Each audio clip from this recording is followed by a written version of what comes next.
No, you know. yeah, I hear. But and then I remember when I was in grade naught, you had to start from scratch, and you were making those bags. Oh gosh, yeah, And we were yeah. we were in that house that it had a wooden floor, just to tell the viewers. And we haven't really spoken about Ed yet, but we'll bring it in a moment so people can understand how arty my childhood was. I had the Oh, awesome pair of parents you could ever ask for. Okay, but there's balance, isn't there? Because obviously having such arty parents meant I really could not fit into school, and that was quite a difficult position. So, as you know, Demartini talks about both sides constantly, and yes. nothing is ever better or greener on the other side. We have challenges and pleasures within the same dynamics. And Yes. I remember in this house, particularly that we were, I remember you. I could see the hallway, and then there was my room, and then to the right was another little room, and in the back was this little room there, and you had set up, I think, the first sewing machine. I think it was grand sewing machine, wasn't it? It was Yeah. a black sewing machine, and you started making these Bedouin bags. Interesting. Do you know why I started that? No.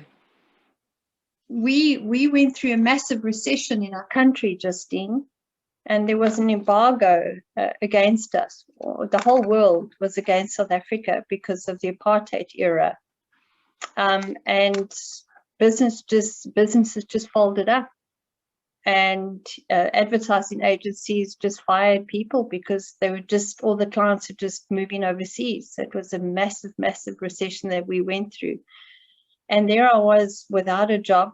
And the only thing I could do was just pull my proverbial finger out and thought, okay, well, I've got a child to support, so let me do something, let me just at least, put food on the table. So that's one of the driving forces, which is pure survival.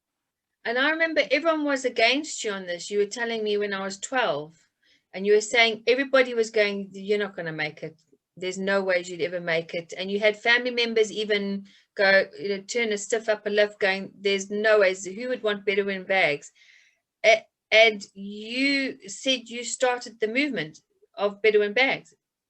Yeah. So I think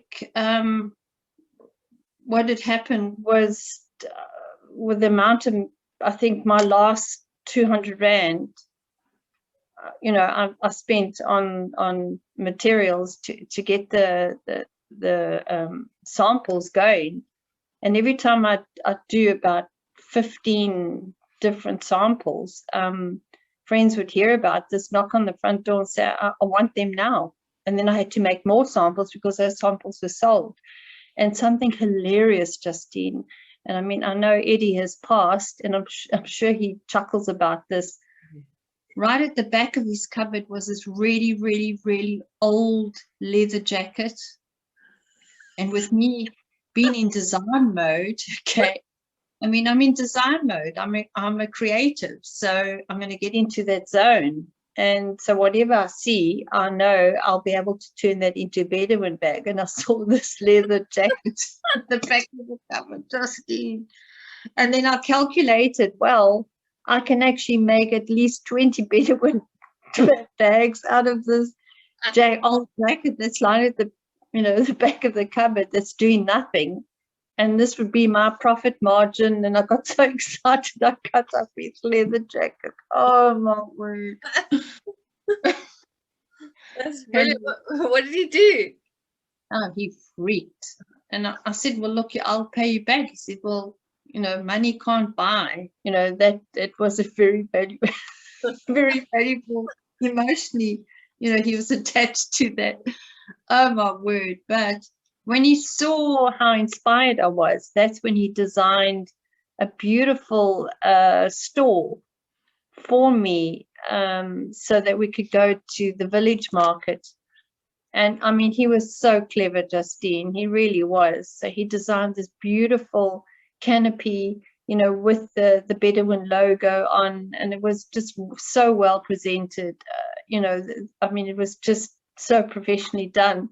And then, Justine, So the first day we set up the stall, I think,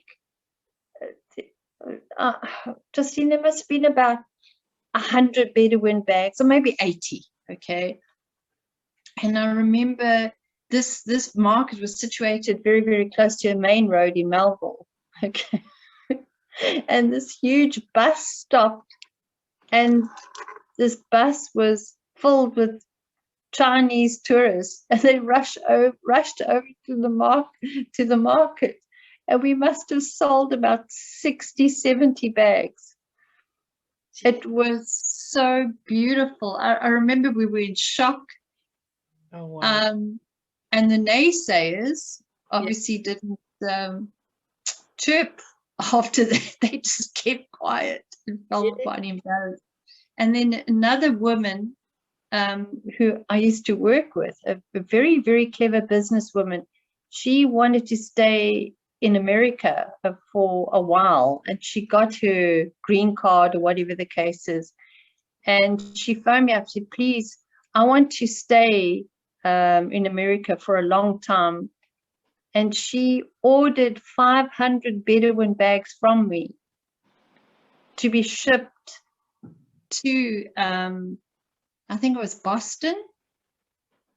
So she could actually just make a living out of it, because remember the design of the Bedouin bag had a sort of an ethnic flavor to it. So she could obviously, put quite a huge percentage on as far as profits goes. So yeah, from a humble little single sewing machine, then I obviously had to hire seamstresses to fill in the order to help me get this huge order out, which would be shipped to Boston.